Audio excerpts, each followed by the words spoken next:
When my wife asked me to choose between divorce and a child, I agreed without hesitation.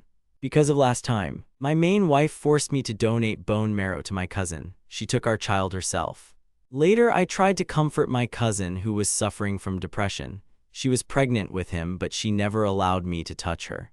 The reborn cousin's depression was cured as expected. I don't need a woman and a child this time, Comrade Long. You ranked first in the college entrance exams. Your family and wife live in the capital. You can fill the capital if you want, the teacher laughed. Remind me to get up immediately. No, teacher, I want to apply to research in national defense and resilience for the sake of the country. Reborn, I will never be possessed by love and affection that cannot be stolen back. I want to go far away, never to return to the capital. But the teacher was wrong. You got good grades at the National Defense University, but studying there is very difficult. You might not make it. It's best to go back and discuss this with your family. I haven't explained much. After leaving the classroom, I went to the registration office for the next class. I completed all the entrance exams for the National Defense University. After completing the registration, I returned to the radio station where I worked. The window was occasionally used by the 2nd and 8th grade staff. On the desk lay a draft and a textbook for the college entrance exams. I looked at those familiar old photographs. I was still haunted by the illusory dream. I had been reborn 2 months ago. After reincarnation, the first thing I did was hide from everyone to take the college entrance exams. I want to get away from here, never become the object of my entire family's hatred. I look at the sky through the low wall. The light gradually hardens. The top part is my obsession with this. Beautiful and not so beautiful, but with a military spirit. Even if she stands there, nothing can instill confidence in people. Captain Liu is so kind to her husband. I work overtime every day. I'm very jealous of her. Yes, I'm afraid her husband will get sunburned. And one more thing, don't let her husband suffer a little. I've never seen such a good woman in wrestling. I don't have any of my old complexes, only an unbearable headache. When I saw Liu Ruyan with my own eyes, I realized that after a lifetime I had truly been reborn. 40 years ago, I felt depressed. I walked up to Liu Ruyan's umbrella. Let's go back. Liu Ruyan naturally took my hand. The umbrella was transparent. The tattoo opened. Look at your face. I'm tired of looking at a delicate and beautiful woman's face. I lost my mind for a moment. I'm tired of resting in the car. Your dad said to celebrate Su Yao's birthday tonight. Su Yao likes your cooking again. I want you to make him a cabbage dish. I once believed in you. Long Su Yao is my cousin. I was the one who returned to my hometown with my parents.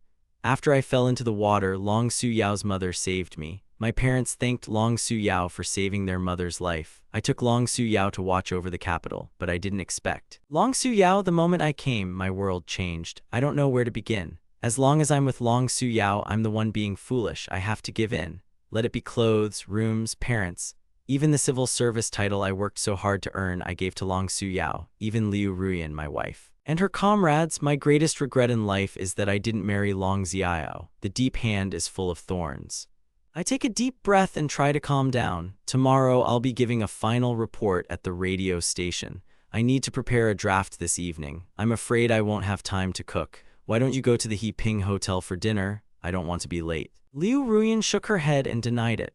Mom and Dad know you're busy with work, but Su Yao's birthday only comes once a year. Mom and Dad said they'd help you with the ingredients. Just do it. I'll help you write the draft when I get back. I have no right to refuse. It was the same in my previous life. As long as it was Long Xiao's request, the whole family never let me down. Even if Long Xiao wants Liu Ruyan to bear him a child in the end, I really did go to the market.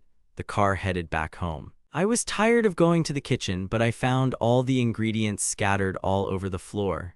No one was touching them, and I was trying to wash the dishes. Suddenly, I noticed the group of people who had washed themselves had moved aside. I quickly washed my hands but didn't expect to pass by the door. However, I saw that the door was open. Long Xiao was wearing the same shirt I wore when I was married. Liu Ruyan was in her arms. The man was hugging Liu Ruyan tightly. Red eyes full of love. Ruyan, I dreamed that my mother was trying to persuade me to get married again. It seems my depression has returned again. I just want to marry you. I can't stop wanting to marry someone else. Taking medication is useless. Ruyan, am I terrible? Don't you love me? Hearing this, I was heartbroken. I've been through this my whole life. I can almost imagine Liu Ruyan's answer. I could have turned around and walked away, but the woman's gentle, soft response was as gentle as ever. I like you, 4 words from the heart. Blood hits my heart like a heavy hammer. I don't really always understand what's going on. It's clear that the blind date marriage is Liu Ruyan's love for me. He declared under the auspices of the organization, I will be kind to you for the rest of my life. We also had a wonderful time. She is the best wife anyone could ever have. She loves me like she's dead. One day, she suffered a serious injury and died. The doctor stopped treating her. I lay unconscious at her bedside for 3 days and 3 nights. Liu Ruyan, if you die, I will immediately marry someone else. Then she woke up and squeezed my hand tightly. Husband, I was wrong. I promise to be with you forever. I treat you well. Don't leave me. Everyone says Liu Ruyan can fight for her husband and King Yan. But why does the man who loves me so much change when he meets Long Xiao? What's the difference between me and Long Xiao? I don't understand. I really don't understand. Now come back again.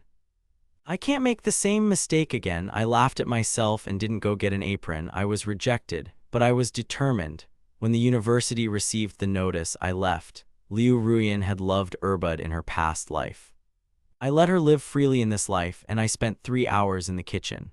I finally cooked the food. When I left the house, Long Fu and Long Mu had already left. There was a beautiful rose-decorated cake on the table. They were cutting watermelon, and Long Su Yao took a special bite of the pumpkin Liu Ruyan was eating. Smiling, Ruyan, I tried this for you. It was so sweet that I had to refuse.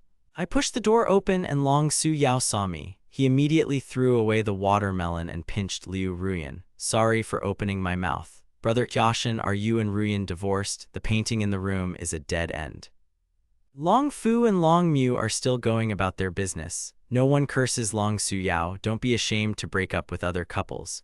Only Liu Ruyan looked at me all night. I feel guilty, but let Long Su Yao hug me. I laughed at him. I stared at Liu Ruyan. I was disappointed. You agreed to a divorce. Okay, now let's look at the divorce papers. I turned and left. Liu Ruyan was very nervous.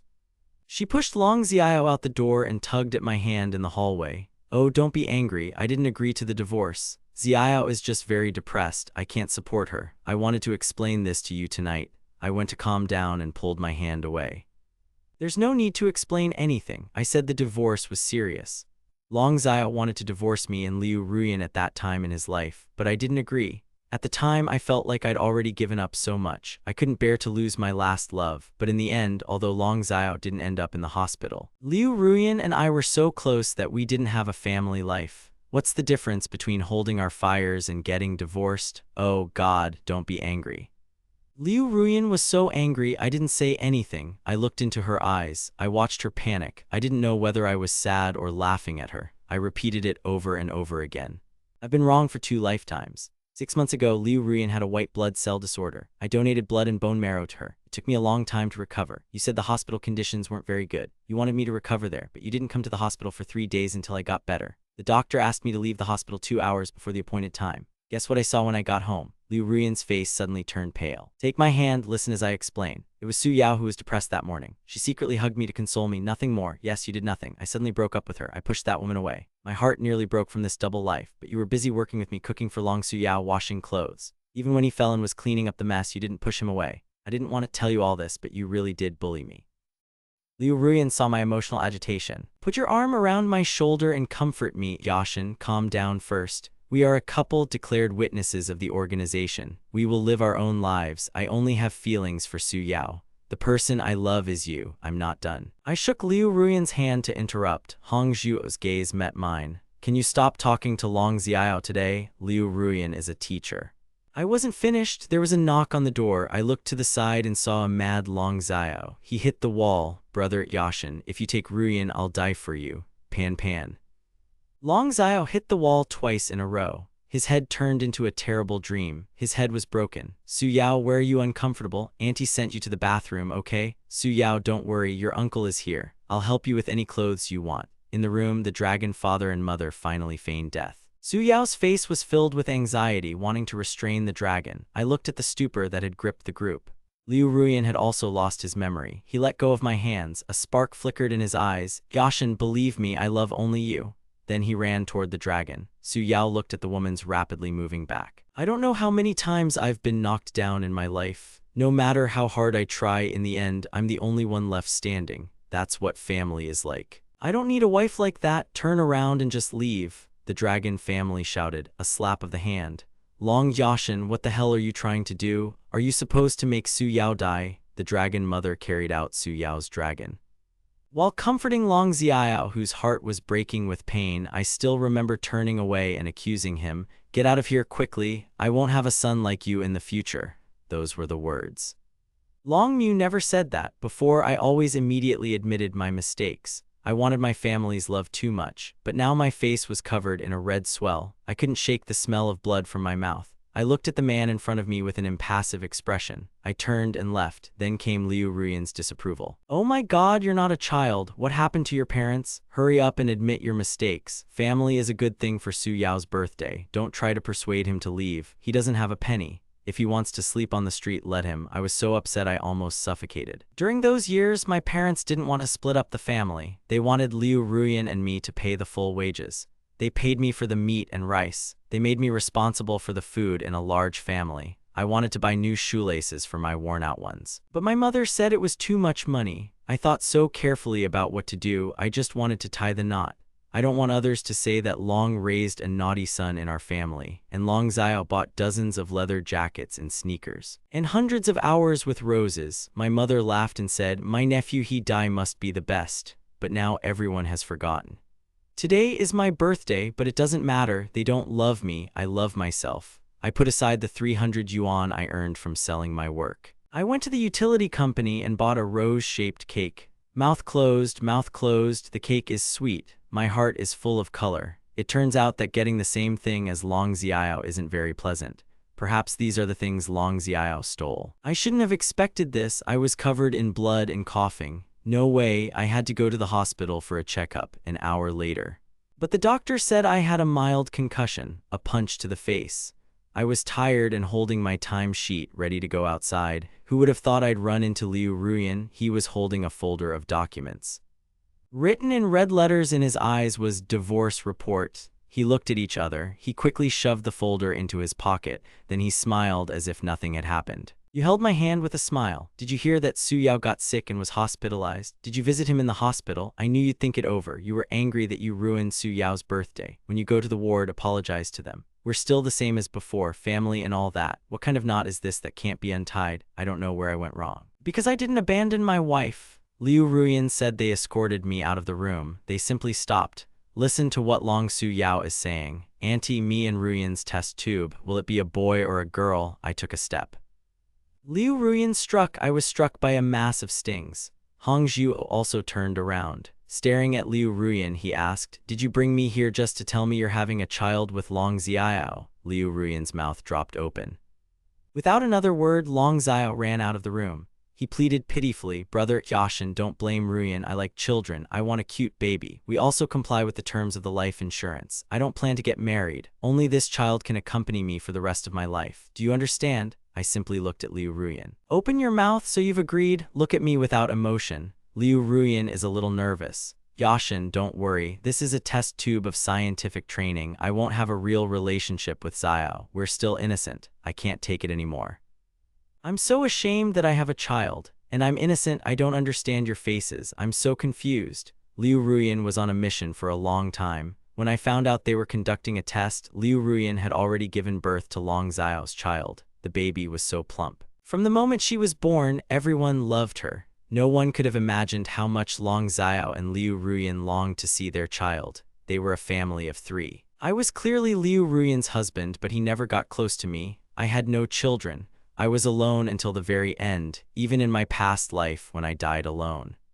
Liu Ruian happily hosted Long Xiao's birthday party with her child. He was determined to leave. This time I was determined to change. I refused to give in. If I say I disagree, Liu Ruian, you're the leader. After marriage, you still don't know your husband's brother. You're not afraid of being considered undisciplined. You're ruining relationships between men and women. Even at level 3, I'm still drawing. Everyone's expressions changed. I'm afraid the dragon father has jumped out. Another slap. Are you crazy, Long Ocean? How dare you make Ruian-style threats? Do you want to alarm the entire family? I lied. My face, which hadn't been swollen before, quickly became swollen. I slowly raised my hand. My face was covered in pain. My hair was a little cold. The whole family was worried. It was never me, the same ghost of memory. Suddenly, Long Xiao turned his eyes and fainted. Xiao stopped. Father Dragon, Mother Dragon, and Liu Ruyan urgently called for a doctor. The same thing happened again. Long Xiao gets really dizzy every time, then they'll scold me. I'll have to apologize for everything. I watched them go. I left the sanatorium. I didn't go home. I went to the radio station dorm. When I was preparing for the college entrance exams, I secretly got all the necessary documents. Back when I was working, I had made a deal with the station director. As soon as I received the university acceptance notice, I would leave. Meanwhile, I can live in the dorm, continue working, take the station manager's children to learn how the radio station works over the next 3 days. No one approached me. That family must be watching Long Xiao at the sanatorium. They didn't know I didn't go home. I have high hopes for my new life. I don't have to watch Eye of the Dragon every day. I'm happy to be with my family. My life is so easy after work today. I handed the borrowed exam materials to the site supervisor. The supervisor gave me a large bag of red dates. He smiled and said, "Thank you for teaching my niece these days. When you receive the notice about the entrance exams, I'll send you to the site myself." I smiled and wanted to refuse. Suddenly Liu Ruyan came up to me and asked, "What exam? Oh my god, when did you take the exam?" My expression didn't change. I approached Liu Ruyan naturally, followed the others into the corridor, and pretended I didn't see anything. It wasn't me. It was a child's exam at the station. Liu Ruyan suddenly relaxed. "That's all I need to know, just ask. Oh my god, you used to never go home even if you were busy until 1 or 2 a.m. You haven't been going home lately. Dad specifically ordered me to take you home. That's a statement.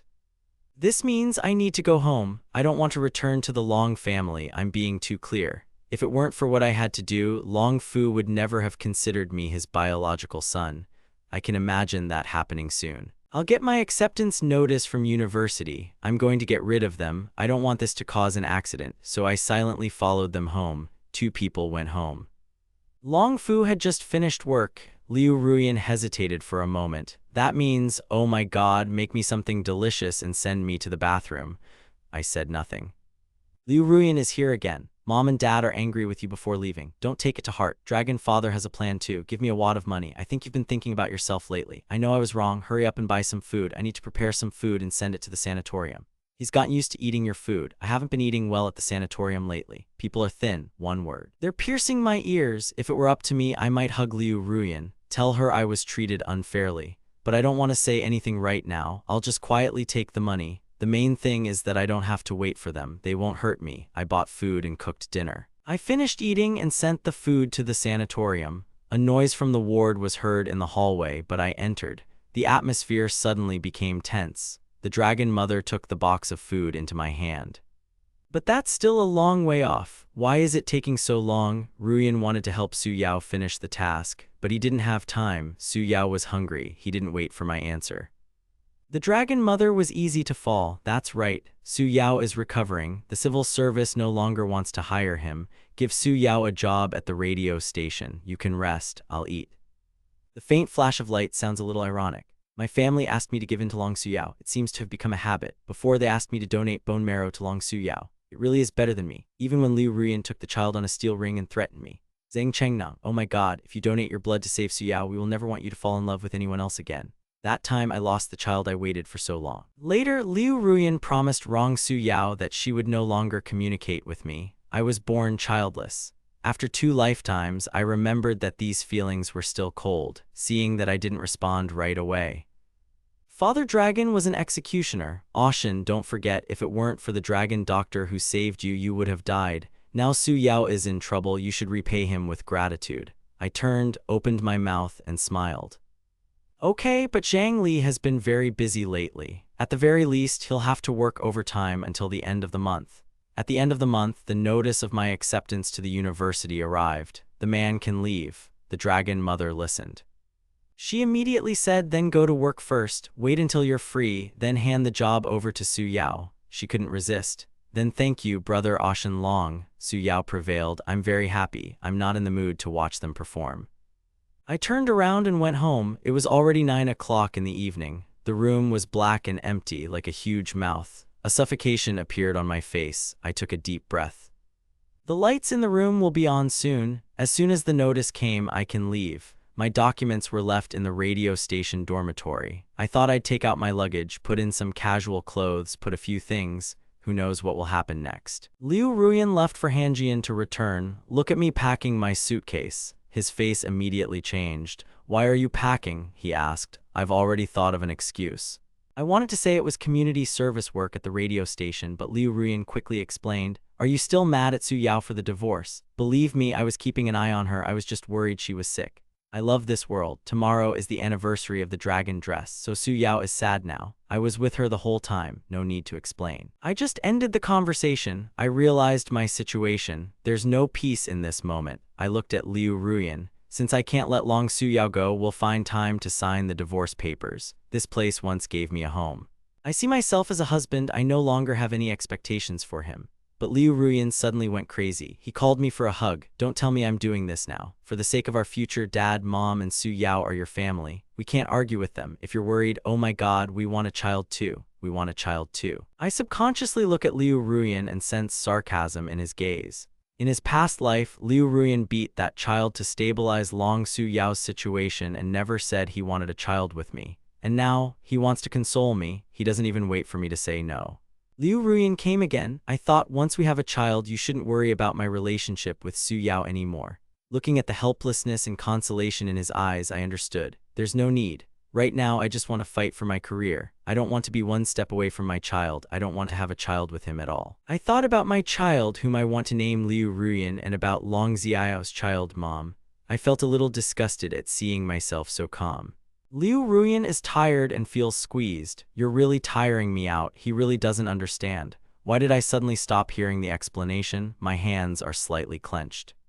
Since you're tired, why don't you break up? Liu Ruyan's lips moved like a sigh. He stepped forward, tapped my toe, and kissed me on the lips.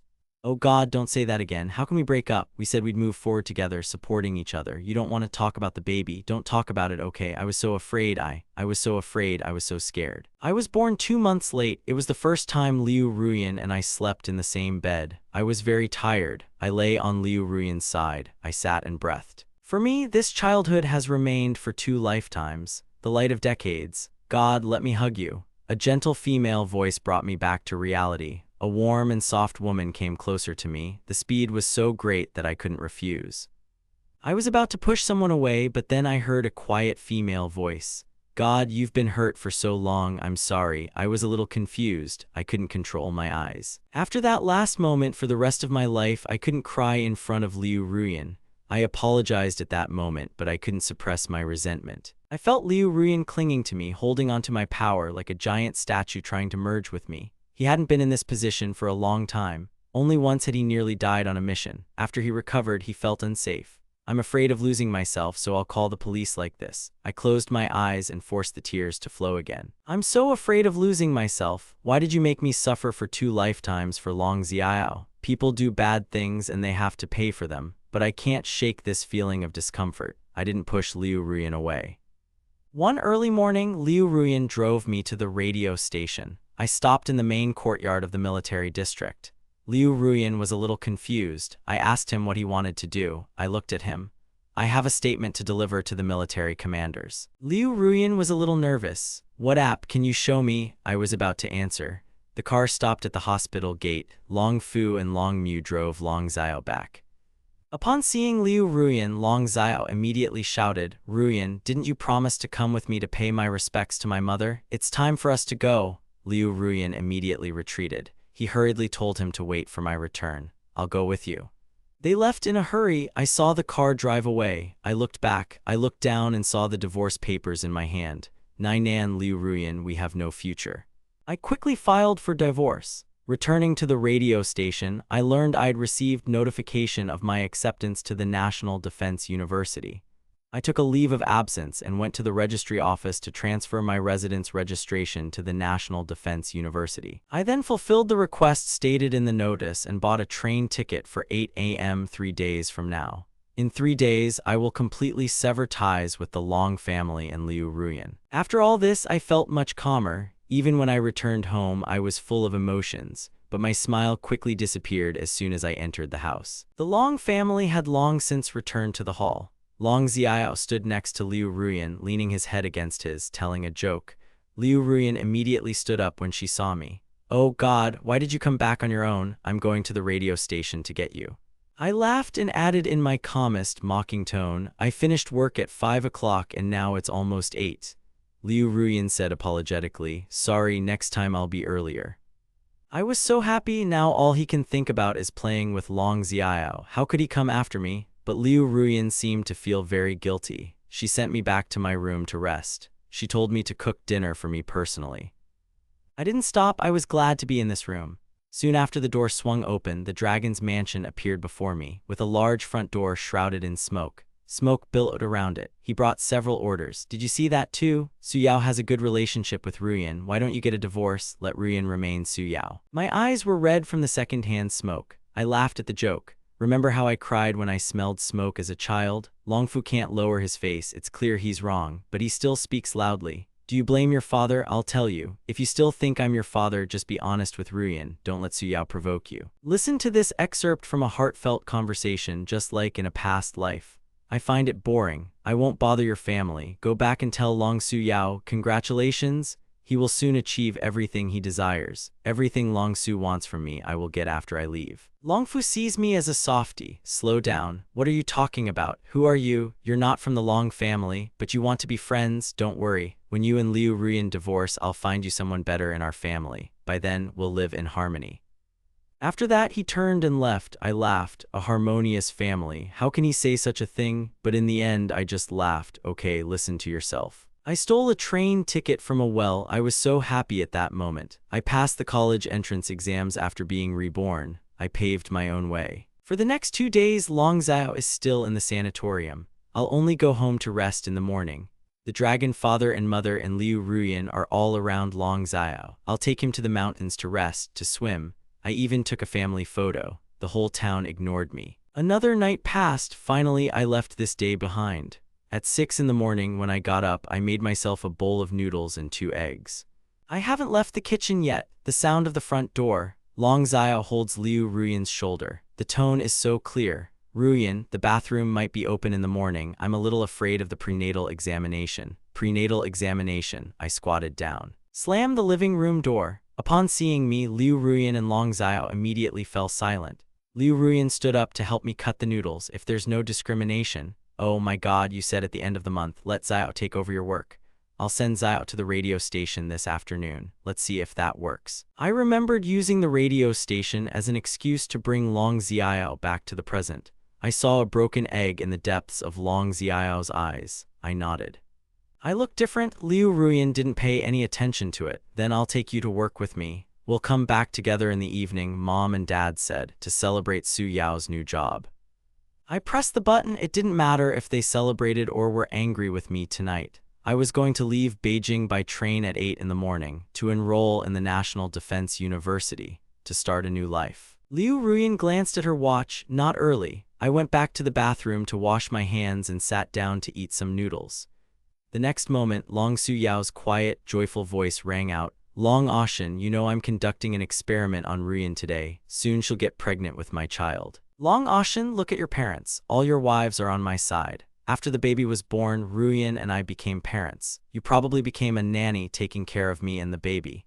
Even if you get married, what will you do? In the future, you'll only be alone, living like a joke. In your place, I'd be so ashamed to live. One word and Long Xiao cursed me with the blood of my past life. I swallowed the last bite, wiped my mouth with a napkin, and simply stood up and looked at Long Xiao. "I won't be your nanny. I won't be alone until the end. Because in this life, I no longer seek a fickle family. I no longer consider Liu Ruyan my only savior. When I board the train leaving the capital, I will have a new life. I will not strive to please anyone in my life. I will live for myself." Long Xiao thought I was still in my mouth. Laugh even harder. Liu Ruyan explained in a soft voice, "Oh my God, I'll take you to the radio station first. Mom and Dad will go to the medical center with Su Yao to visit you. You and your parents will be in the back seat." When he said this, Long Su Yao, already in the passenger seat, laughed. "We're going to the medical center to visit him." I heard him talking about medication. I felt so awkward. Liu Ruyan thought I was upset. He explained again, Su Yao will be happy about the baby's birth. He won't get sick. Do you understand? Yes, Dr. Li replied. I understand. I moved to the back seat.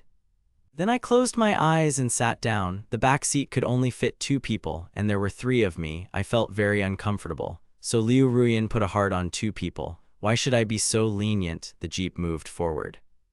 Passing by the street where breakfast is served, workers buy soy milk and fried dough sticks and rush to the factory. There's a lot of noise all around. The dragon's father and mother were urging Long Xiao to eat more buns, as if deliberately goading me.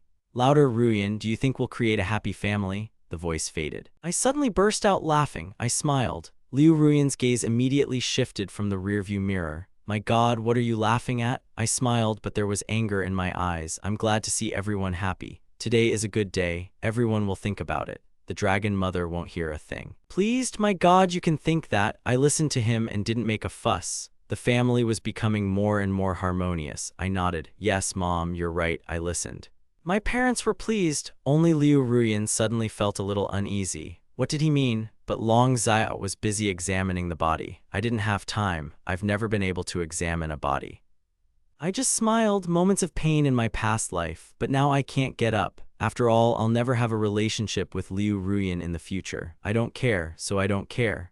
When the car stopped at the intersection near the radio station, Liu Ruyan gets out of the car after me. Oh my God, Liu Ruyan is hugging me. I'm so quiet. You're letting Su Yao work. I know you're not feeling well. I promise this is the last time you let me go. Don't be upset. I have a certificate. The smile still lingers on my lips. I'm not unhappy. This is the last time I'll say such words. I've heard them too many times in my life. I don't believe a single word of them anymore. I touched the train ticket in my arms. I feel an unprecedented lightness. Liu Ruyan is still trying to open her mouth. The dragon mother is in a hurry. It's time for Ruyan to go. The time for the sanitary complex is approaching. Liu Ruyan responded immediately. She quickly told me to take care of myself, turn around and leave. I saw her in her military uniform. I let go of her hand a little. The dragon father and mother were waiting in the distance. Only Long Xiao didn't look at me. When the jeep started again, I shouted, Liu Ruyan, Dad, Mom. I shouted at them. I looked at them. Into the eyes of a deaf mother. In the end, I said goodbye. I will never see you again. I will never again be an obstacle to their happiness. I know that. The deaf mother answered and I hurried away again. It seemed I didn't want to be late even for a second. Seeing how far the jeep had gone, I turned around and returned to the radio station. Put away the luggage box I brought here a few days ago. Finally, check again. Car ticket, ID, university registration notice. Everything ready. 7:50 a.m. The train arrived in time for ticket check. I picked up my luggage and boarded the train. 8 a.m. The train blew its whistle. It was carrying me and departed the capital.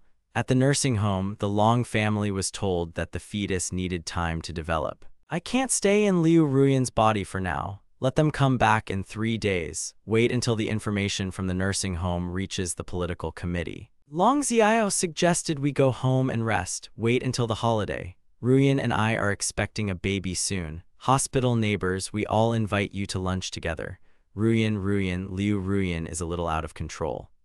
I was too busy this morning. He could still calmly think about saying goodbye in the morning. That's my complexion. When we left, my attitude was different than before. I've always been soft and stubborn, because I always felt like I needed to be home. I had a depressed look on my face for a long time, but this morning I kept laughing. As if I'd written something important, Liu Ruyan suddenly became nervous. Long Xiao called out to her several times. Finally, he woke her up. Ruyan, should we go home first? Liu Ruyan looked up at the sky. She said she wanted to take Aoshin first. She's been ignoring me lately, forgetting that I'm afraid of a lack of love. I've always cared about her care and love for me. Xiao's condition has stabilized. She should also be more persuasive to her husband. Xiao listened for a long time. Yashin's face immediately twisted. Brother, Yashin hasn't finished work yet. Should we go home first? Seeing Liu Ruyan still hesitant, he was right. Today was a good day to go to work.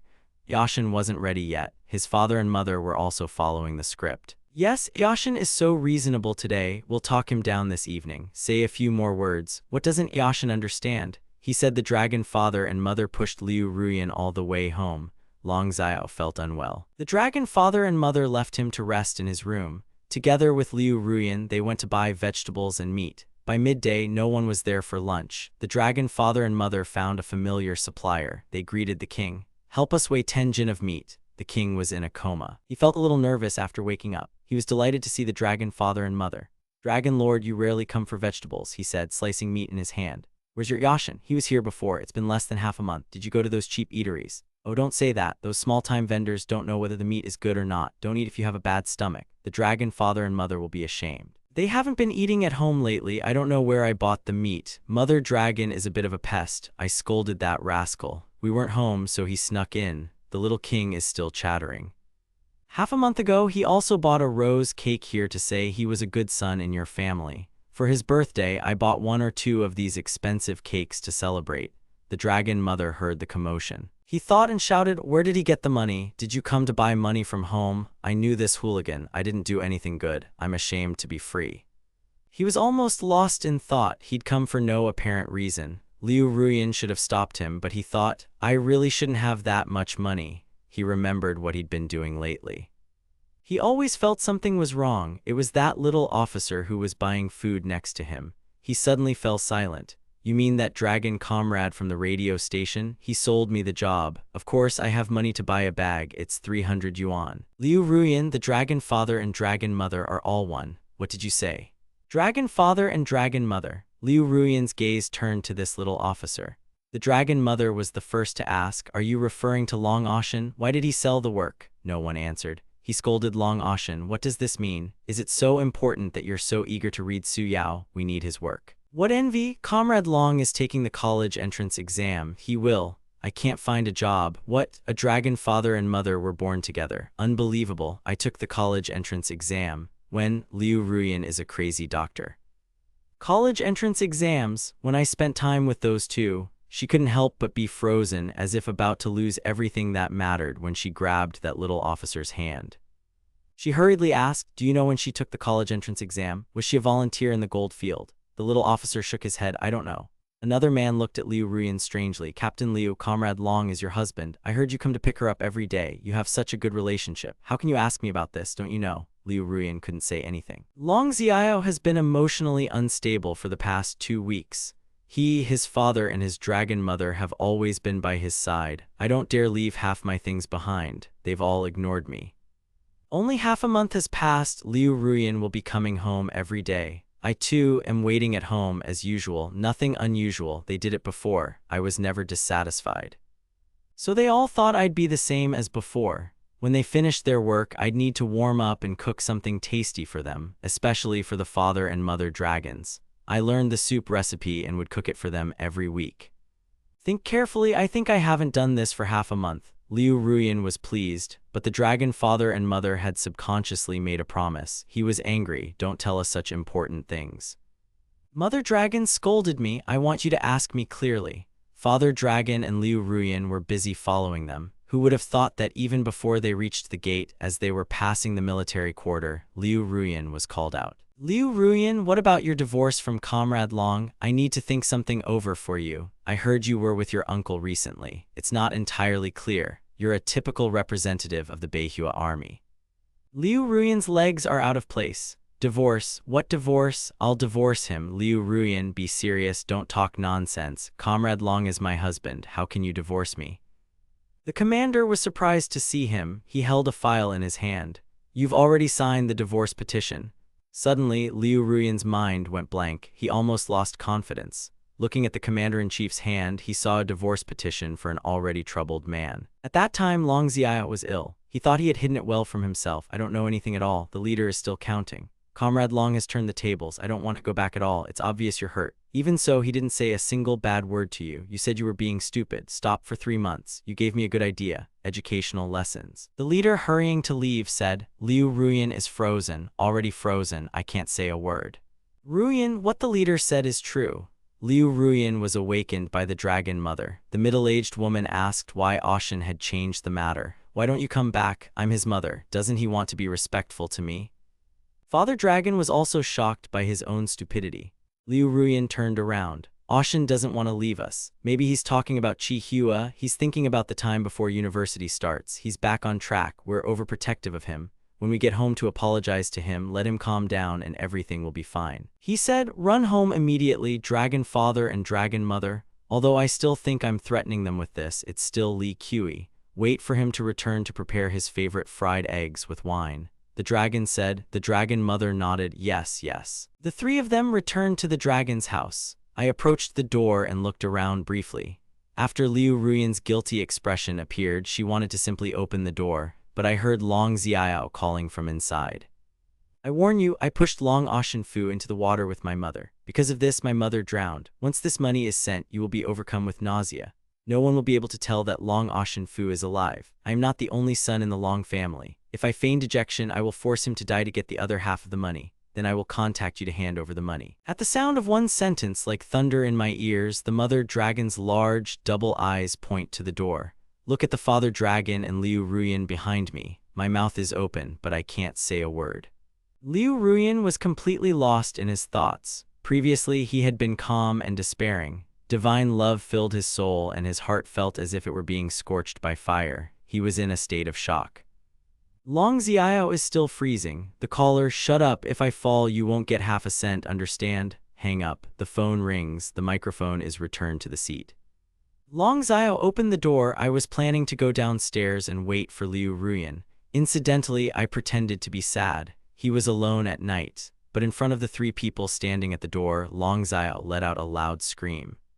The smile on his face twisted. Long Xiao responded, I'm busy trying to smile. Ruyan, my parents, why are you back so early? I thought about the phone call I just made. Long Xiao asked several questions. Did you just get back? The dragon mother stared at me silently. Liu Ruyan's face was already swollen. Unable to utter a word, she stared coldly at the divine aura that could engulf the entire body, as if I were facing an enemy on the battlefield.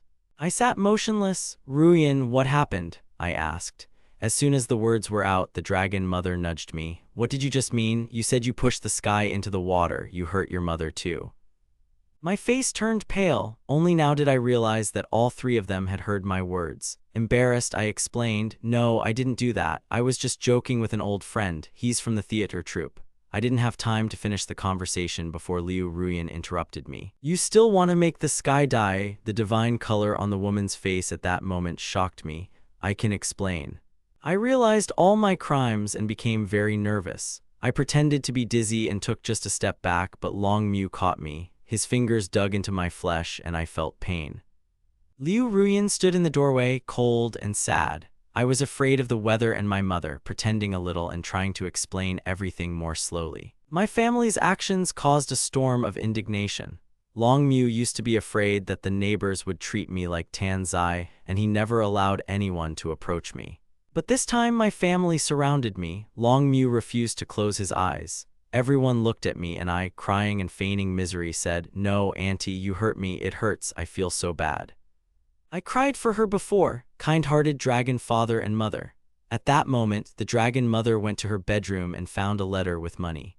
It was my own letter in which I threatened the other party, demanding secrecy, and the address belonged to an old dragon family, neighbors. The dragon mother suddenly collapsed. Because of your depression, you are my sister's only child, I owe you everything. As a result, you have become the cause of your mother's sin. Not only are you maliciously feigning illness, but now you want to harm my son. What does my family owe you? I still denied it. No, it wasn't me. I really don't know. Seeing the dragon mother turn over the book with the notes, I almost stopped and then suddenly threw it aside. Don't look, don't, it's not mine. But I couldn't stop it. Father Dragon caught me. His archery technique was highly developed and precise. Liu Ruyan also took the initiative and helped Mother Dragon catch the fallen book. Seeing my panic, he stopped and turned the book over. It was my diary. Today Long Yashin brought a woman and said she was his girlfriend. Ruyan is so wonderful, she will be my woman in the future. Long Yashin thought Ruyan would protect her, but in fact I was exposed while pretending to be a singer, and Ruyan felt even more sorry for me. I'm not allergic to pollen at all, but so what, as long as Long Yashin harms me, who allowed him to share white rabbit candy with me when we were children. That demon was so happy. It's also a duty to be robbed by humans. Liu Ruyan was mentioned in almost every sentence. His complexion grew even colder, and finally his eyes turned red. Fire and cold burst forth, and Longfu, frightened, tugged at his ear. I cried and cried, Father, it's a fake. You won't believe it, I still wanted to play the love card, but Father Dragon had been pointing that out for a long time, and in the end, it all ended. Father, the old dragon, Liu Ruyan, and Mother Dragon rushed to help, taking the people away, but Father Dragon was angry. They stopped him and he stammered out, "No, take me to the police station first. We've called the police." He almost hoarsely screamed, "Let them put me in jail. Look what he did to my son." The dragon mother also began to cry. "Yashin isn't home right now. Did he hurt him? Let him bring my son back." The dragon mother's cries still continued. "Look at those excited people. They said something. Is Yashin all right? Didn't he go to university? He took the morning train." And then the dragon mother's cries began again. Liu Ruyan turned and looked away. "The neighbors blame us for everything because the people had moved all their luggage a few days ago, and we, as his family, really knew nothing. The whole family was acting quietly and terribly." No one seemed to understand what this meant, but the foolish Liu Ruyan almost grabbed the wall, nearly falling to the floor, and barely managed to climb back into his room. I opened the door. The entire room was empty, nothing. Liu Ruyan was muttering something about Yashin. I don't know if it was a police investigation, but there were still a lot of regrets. As for the dragon father and mother, it was all over. The dragon family is in complete disarray. The dragon father and dragon mother were sent to a sanatorium, still holding Liu Ruyan's hand. The dragon father went mad and repented. "Ruyan, we're looking for Yashin. Find Yashin and bring him back." The dragon mother wept. "Forgive me, find Yashin so he can return. I admit my mistakes to him. I want to admit my son's mistakes." Liu Ruyan calmed the emotions of the dragon father and mother. And so it is, the police and the army's political committee are waiting for them outside the door. The police are one step ahead. "Hello, Captain Liu. Regarding the case of Comrade Long Xiao's murder of his family, I need your evidence and details. For example, Yan Yasheng's parents are very worried. Please give them some time to adjust. Ask me if you have anything. The most important thing now is to contact the Long family elders and find a witness." He took Long Xiao's diary and the words he spoke to him. After that, he hesitated. The Long family had been in a dire state for the past few years, including himself, who had been deceived by Long Xiao. He promised to blame the child, which means he knows everything. "I'm afraid. I already know everything he did, and he won't be able to return me to my former state." He was overwhelmed by feelings of guilt and regret. The thing is, he shouldn't have been fooled by Long Xiao's pathetic fakes, and he didn't even think about doing anything wrong. "I didn't expect this whole thing to be Long Xiao's plot to kill me. I'm disappointed in him, and wanting to stay away is entirely justified after everything that happened." The police looked at him in confusion. "Okay, I get it. Now I'll find evidence to verify this." The police left someone behind to question the dragon's father and mother. Liu Ruyan glanced at the political commissar waiting on one side. Seeing the other politician's distrustful gaze, he lowered his head in shame. "Forgive me, I did wrong." The political commissar was a comrade he had worked with for many years. He sighed, realizing I was truly at a loss this time. "The entire Long Xiao army has suffered terribly. You will need to be educated and punished upon your return." Liu Ruyan has no opinion on the upcoming punishment. But after the political commissar finished his speech, he asked cautiously, "May I know which university Yashin attended, not just his parents?" "He wanted to find me. When I was sad and angry, he was there, promising that no matter how happy I was, he would always be with me. But I walked so silently and decisively. How much disappointment and pain have I endured to want to leave it all behind?" He simply thought about it and felt sorry for the man. The political commissar shook his head. When Comrade Long left, he said he didn't want to come back.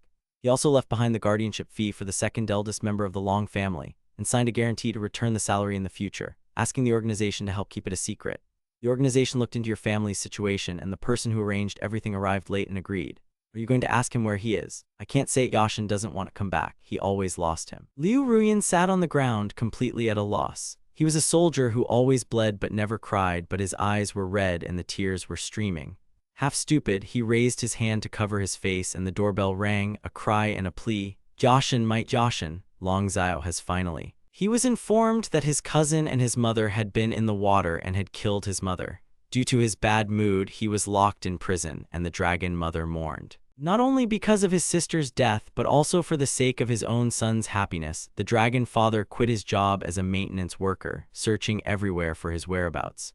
and Liu Ruyan still lived in the dragon's house. He guards his little room with me, then he often has some mission. He travels around the country in the hope of meeting me, this time simply wanting to make amends. On the other hand, after I boarded the train, I searched for my place in the crowded crowd. Finally finding it, I saw someone in my place, a young man with a short haircut, and I was ready to fight. I was so tempted to shout to the other person when I saw the young man immediately stand up. "Comrade, this is your seat." I stood up, nodded my head, and handed over the ticket I was holding, and the young man laughed. Then I quickly sat up. Another man quickly wiped the shelf on my head and placed my luggage on my arm. He didn't wait for me to arrive at the office, so he pulled me down. And he threw the luggage as high as the one lying on the seat of the chair under the table. Then he sat down on his butt. Seeing that I was still looking at him, the young man laughed. "Don't be afraid, this place is mine. I got here before you. There were some old men in the tent at the time. I took our places, wrestled with them, and won them back. By the way, I stood up for you so that you wouldn't fight with them anymore, and I listened. This is how another man helped me. I was grateful. Thank you, you're so kind and helpful." The young man put his hand on my shoulder. "No, I just like to fight." Seeing his large, sharp posture, I noticed that I couldn't help but laugh and smiled. The young man looked at me and said, "Comrade, you are so beautiful." I was stunned, my ears turned red, and the young man looked at me shyly. So I changed the subject. "My name is Du Zaiting. I'm from Nanchang. I'm going to study at the National Defense University. What about you?" After hearing his introduction, I was a little surprised. "I'm also studying at the National Defense University. My name is Long Yashin." Du Zaiting was excited. "Are you also from the National Defense University? What a coincidence. Are you planning to join the army or do research? Look at your scientist-like temperament. Are you doing research? Then perhaps we'll be in the same class." I heard him talk about all these speculations. Such a rapid speech leaves people speechless. I felt all his energy, smiled, and nodded. Perhaps this man had the same goal. The two are more passionate, largely because Du Zaiting could barely contain his enthusiasm and thirst for knowledge. He says that, as the owner of a family in the capital, he can't disturb his relatives while he's studying. He hasn't had any friends his age in a long time, and it's difficult for him to get into college. He wanted to make lots of friends. When we played together, Du Zaiting had just graduated from high school and immediately entered the National Defense University. He was only 18 years old, while in my heart I felt almost 23 given my past. I looked at him like a child, even though we walked side by side from south to north. The road was beautiful and time flew by. When I set foot on unfamiliar ground, I realized I'd truly traveled hundreds of kilometers and arrived in a country I'd never been to before. "Brother Yashin, are you hungry?" my companion's voice asked. "I just bought 2 eggs." Du Zaiting pushed his way through the crowd. "Give me the hot eggs," I replied, turning to help him peel them. He quickly stuffed them into his mouth and suggested, "Let's find a place to rest first." While on the move, I had already made all the preparations for admission to the distant National Defense University in Nanjing and was waiting for the administrator to process my application. Tomorrow I was supposed to move into the student dorm, but Du Zaiting grabbed my hand tightly. "Don't worry, brother Yashin, I'm a man. You can spend the night at my house. No one can surpass me," he declared confidently. Finally, I agreed to go to his place. The house was exactly as he described, not a soul around. I let go of my bag, hearing him say, "Brother Yashin, there really is no one here. The parents are busy running back and forth, and the neighbor is looking after the yard." We both set our large and small bags down on the floor. I jokingly suggested we go wash up while I cooked so the food wouldn't give me a stomach ache. The next day, as I was filling out the paperwork, I was thinking about living in my own home or simply renting it out myself. Frankly, I didn't need anything else, though I declined his persistent offers. Although I desperately tried to avoid meeting that entire family and Liu Ruyan by entering the military defense college, I never planned to go with the flow.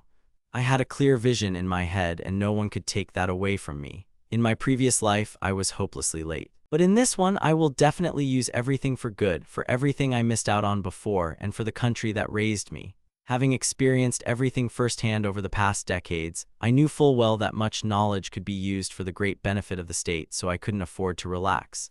After enrolling, I moved into a dorm, and immediately began studying diligently. Our country has always valued military service and the training of scientific personnel, and the educational resources here were incredibly rich. I attended almost every type of class, disappearing either in the library or in the offices of old professors. I lacked an academic foundation, but what I didn't yet know was absorbed with maximum speed after integration. Added to my sharp mind and mature perspective, this allowed me to easily surpass most of my classmates.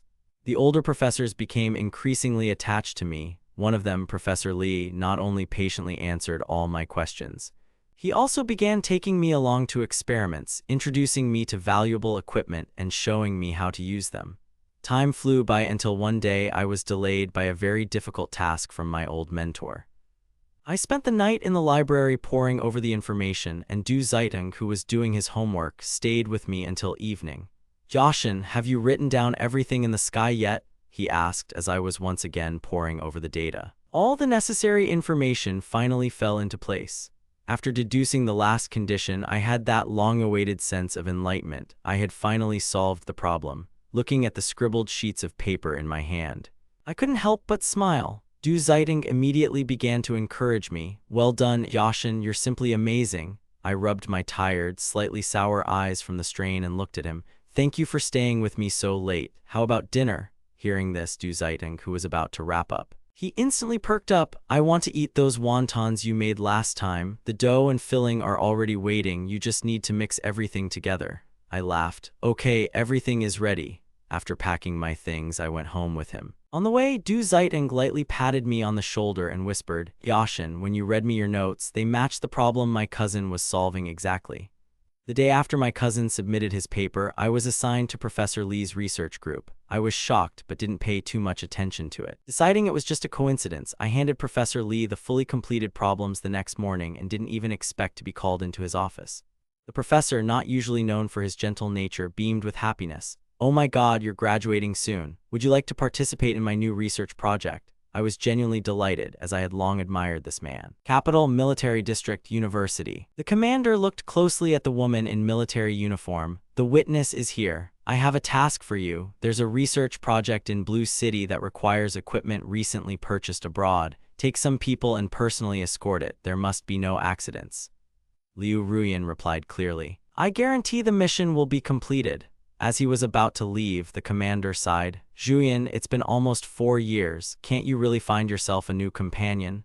The commander sincerely felt sorry for him. After all, although Ruyan had indeed had a severe mental crisis back then, he still hadn't really explained anything. Was he really going to wait until Long Zia was released after more than 10 years and then drag him back to the courtyard? The commander. He looked at him directly. "Officer, Long Oshin and I are married," Liu Ruyan said stubbornly. The chief sighed heavily. "Don't drag Comrade Long into this. You've been divorced for a long time and you haven't betrayed him at all." Liu Ruyan could barely stand. "I've lost my husband forever. Even if Yashin no longer wants to see me, I'll still remember his voice." Liu Ruyan's face softened and he firmly added, "I want to continue waiting for Yashin." After his subordinate left, the commander passed on the papers. Comrade Long, it seems, studied in the south. If not for his genuine achievements, I would never have sent Zhuyan there. The commander involuntarily shook his head, wondering if this was a coincidence or if the organization itself had offended the young man. Your boy dissolved in the light breeze of the Yang skies. Full of heavy thoughts, Liu Ruyan said goodbye to his father and mother at home, packed his things and set off on his journey. The cargo escort mission was top secret. He led the team along the route, strictly following the assigned route south. All was quiet until they reached the southern city, but once they entered, the local reality caught his attention. The streets were filled with cyclists, children's laughter echoed everywhere, and women were browsing the markets. "Comrade Long, please take care of me in the future," a young woman's voice called out. The familiar name made Liu Ruyan turn around sharply, but in the distance all he could see was an unfamiliar girl chatting with someone near the state bank. Not finding anyone he recognized, he chuckled bitterly to himself and looked away, after which the car slowly moved toward the Southern Academy of Sciences. At the entrance, Liu Ruyan was met by the receptionist, a young scientist named Li Xia who was leading this research project. They examined the device and Li Xia nodded. "Please help me carry it to the lab on the first floor. There's no one there right now." Liu Ruyan nodded to his colleagues. "Be careful," he commanded, and the heavy equipment was carefully placed in the center of the room. When the heavy doors closed behind them, everyone breathed a sigh of relief, and Liu Ruyan even allowed himself a smile. "Excellent work, comrades. It's been a really tough day. Let's all have dinner together tonight," one of his subordinates suggested. Liu Ruyan nodded. "Okay, let's go back to the boss and grab a bite." But just as they were about to leave, a loud laugh echoed from the institute's doors. Liu Ruyan spotted Li Shiyu waiting for someone at the entrance. At that moment, a familiar voice rang out from behind him. "Sister Li, I'm sorry, I'm a little late." Liu Ruyan felt a jolt of electricity. He turned sharply at the sound of the voice. A familiar figure, his throat went dry, his breath became scaldingly sharp. My God, I completely missed Liu Ruyan's presence at that moment. "Professor Li placed the strictest demands on us, and I only officially started working at the institute this week, spending almost entire days there. Today, the day the new equipment was delivered, was my legal day off, but I was urgently called to the lab and I was rushing to the main entrance. Upon seeing Li Xia, I breathed a sigh of relief and immediately apologized guiltily. Li Xia was the professor's favorite student. Despite her exceptional abilities, she had an unusually gentle nature.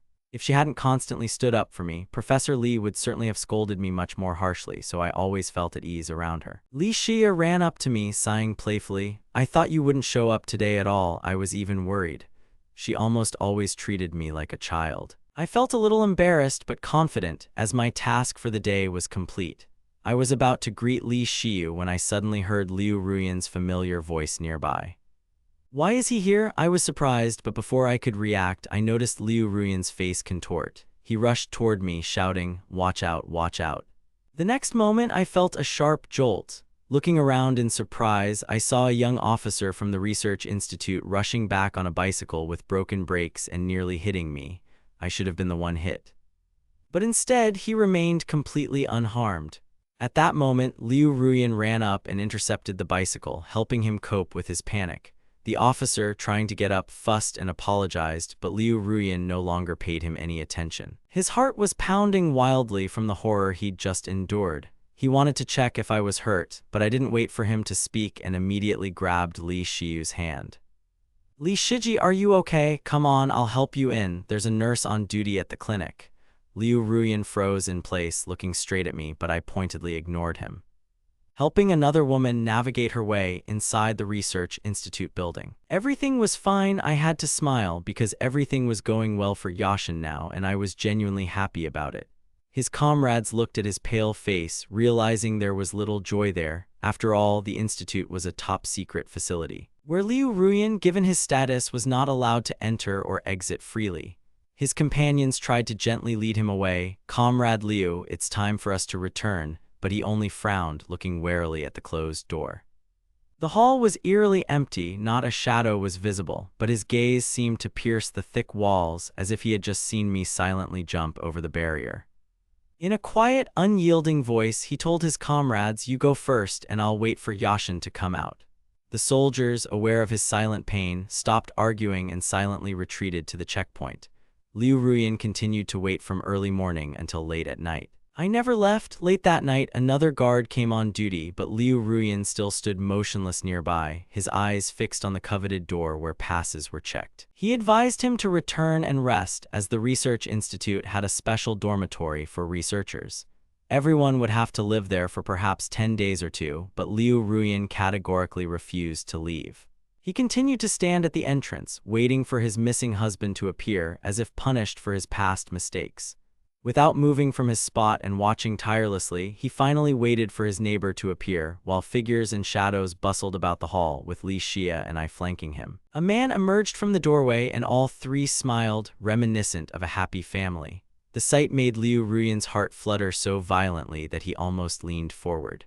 Overwhelmed by incredible excitement, he couldn't utter a word and could only scream internally from the emotions that overwhelmed him. Oh my God, it was I who played the role of Professor Li. The police arrived and rushed to help, but the old man was terribly angry, reminding them that it was already late and that they still had classes that evening, so now they needed to eat, get a good night's sleep, and gather their strength for the new series. Professor Li grumbled at his food, asking why everyone around him was bothering him and whether they considered him a security guard. emphasizing that they were just students who should show due respect to the professor's entourage. I smiled and helped Professor Lee open the door, being so close to Li Xia that we both got him into the car, and Li Xia even put a white steamed bun into his hands, which the professor immediately took a bite of. He announced that he would talk about the problem of the first stage of the application process that evening, and demanded that we both arrive on time without delays, sternly asking if everyone had heard him, to which we nodded our heads in agreement. After promising to attend the event and seeing Professor Lee off, we both breathed a sigh of relief and exchanged smiles. At that moment, I also noticed that Liu Ruyan was still standing nearby. I looked straight at her and my gaze finally lingered on her figure. Liu Ruyan was right in that she really did want to talk to me. She intended to apologize to me for Long Xiao, knowing full well that their entire family was to blame for what had happened, and felt sincere regret.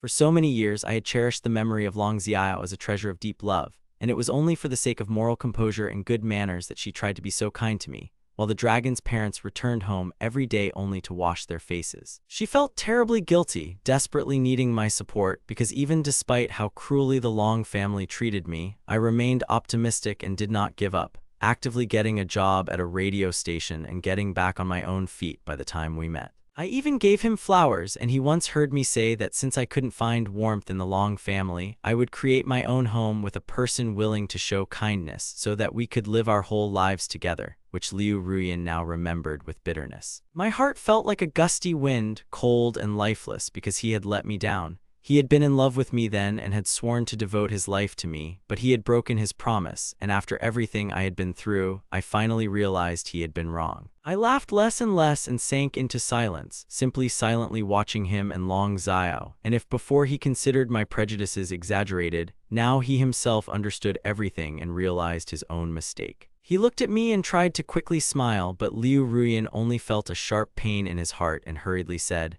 "Oh God, listen to me, I know I was wrong and shouldn't have done this." Before he could finish, my eyes widened and I looked at Li Xiu sitting next to me with a smile on my face and said, "Sister Li, I made an arrangement with Auten. Let's buy rice noodles today and you will take me to his house." Li Xia nodded, noticing that Auten had also called me, and suggested that we go together so that I wouldn't have to carry everything alone, after which he took me aside, deliberately shielding me from Liu Ruyan. Liu Ruyan stood motionless and watched intently, only catching snippets of other people's conversations, but he himself no longer wanted to talk about anything and couldn't even imagine how he would be able to return to the hotel. With his things packed, his comrade asked him if he wanted to return to the capital, and Liu Ruyan, after being confused for a few seconds, finally nodded. "Okay, let's return to the capital." After that, he applied to find a man and found me, deciding this time to prove his strong determination and stay with me for life, since that's what I wanted, so that he would never leave again and not make me sad at the memory of my smile. He knew that I was living well and happily here, and this reassured him, because the thought of my possible suffering abroad would have caused him 10,000 times more pain, making him angry with himself for not being able to protect me earlier. I could have come for him, but he simply wanted to protect me from the shock, because after all the hardships he had endured, he could not bear the sight of my sadness, and having made his final decision, Liu Ruyan left that same day with his comrades, having done everything in his power. Trying to avoid meeting Liu Ruyan again, I asked Li Xiu to deliver the things myself, apologizing for being silent the whole way, and only taking out the package after getting out of the car, thanking Li Xiu's sister for her help. The face of the young man who had just crossed the threshold of the institute was completely red, and I couldn't help but smile, and he explained, "It's okay, I'm Auten's cousin, I live next door and I'm just passing by," after which we silently headed to the door of Du Zaiting's house. After graduating from college, Du Zaiting got a job in the local public relations department, and now a group of people in red suits greeted me, wishing me a pleasant and productive time in the kitchen. Du Zaiting had already prepared all the ingredients perfectly and even put an apron on his head, declaring that he was ready to take on all the cooking, although I had long been accustomed to handling his daily errands. Every time I showed excessive politeness, I couldn't help but feel sorry for Du Zaiting, who with his kindness like Brother Ashen combined beauty and charm. But when he tried to help me with work, I always replied that while I was eating, I couldn't be lazy because the girl he would marry in the future would clearly not be able to cope with such a volume of work, to which I only helplessly threw up my hands. I had never heard such a tone in the Long family, because there I was only obliged to serve the household, and no one paid attention to my efforts, while Du Zaiting was completely different, and I, overcome by greed and deprived of any choice, could only agree to his help with the housework, hoping that in the future I would be praised less. Having promised to be more discreet, Du Zaitung immediately brought up Li She, who was present and seemed somewhat cold, and whispered, "Brother Oshin, what do you think of my cousin Li She? I don't understand what she's getting at." Having answered that she was quite a good person and was very popular with the professors at the institute, I encountered Du Zeitung's cunning, who clarified that he was not asking about general impressions, but whether I saw her as a suitable partner for myself, which caused me a real shock. Not expecting to hear such direct words from Du Zeitung, I sheepishly asked him not to say anything stupid, reminding him how much Sister Li cared about me as a newcomer to the institute, and warned him not to make fun of us in front of the older generation who adhered to traditions. In just one sentence in half a day, Du Zeitung chided me for being too slow, noting that it was not so easy for his cousin, who had worked at the research institute for 8 years, to welcome a new employee who hardly responded to her with his cold tone, although in fact he simply longed to communicate with me, and he said this so loudly. Which caught the attention of Li Xia herself, who was helping with Professor Li's questions in the courtyard.